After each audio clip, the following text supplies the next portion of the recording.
Hello out there to you. In this video, we're going to use Google Sheets to figure out some production costs given a production function. So here we're hiring programmers, and we've got a number of websites.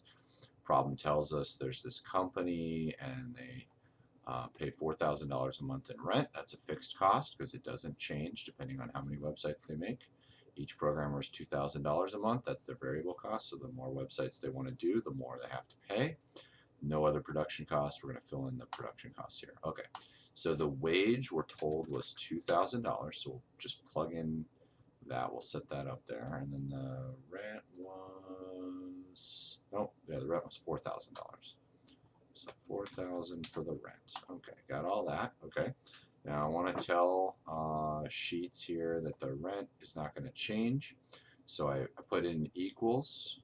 Use that formula, equals, and then I don't want it to change, so I hit the F4 on my keyboard.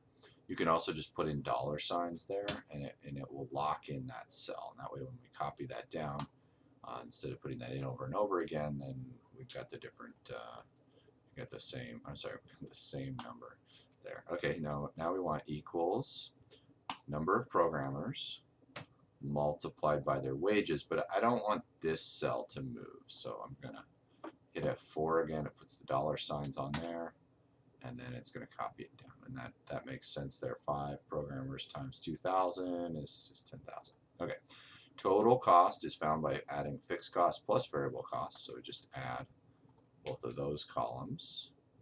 And I'm going to take the autofill here. Well, actually I'm not. What you can do is you can just drag this plus all the way down.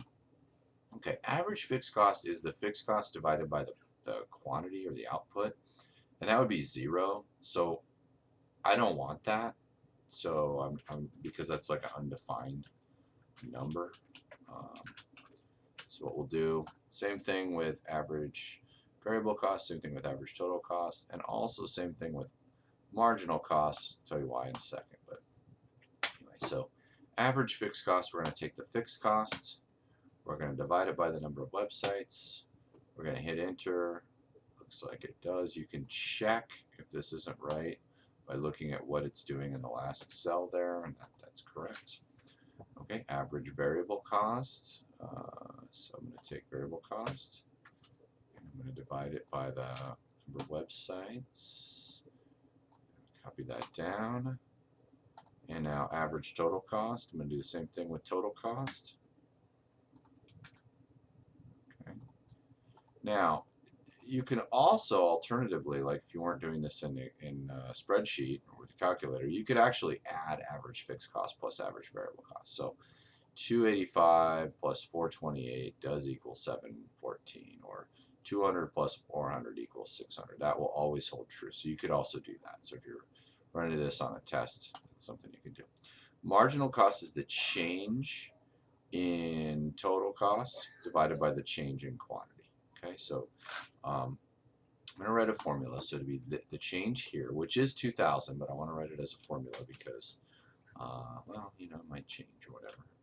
And then I want to put it in parentheses because I want that to happen first before I divide anything. So then the change in quantity is the difference between these two. And we'll put that in parentheses too so that it does that first. Okay. And there we go. So it copied all of that down. All right, now the reason I did this part and locked these cells is just in case you had a problem where wages were like, well, that happened. Wages were 3,000. Actually, I do know why that happened. I had the numlock key turned off there. Wages were 3,000. It just changed everything here. Changed everything here. Didn't change this because it's not going to change the fixed cost, but it changed everything over here. And maybe your rent was 5,000. Okay, and then you can use it to check. Okay, but back to the original problem. And so finally, this is the end of the problem here. But if you did have a problem where it said like each website costs, or the price of the website for the consumer was like $500, how many would you produce? The right answer would be 24 websites, because that's where marginal cost equals marginal revenue. So that would be the last place that we're going to produce to.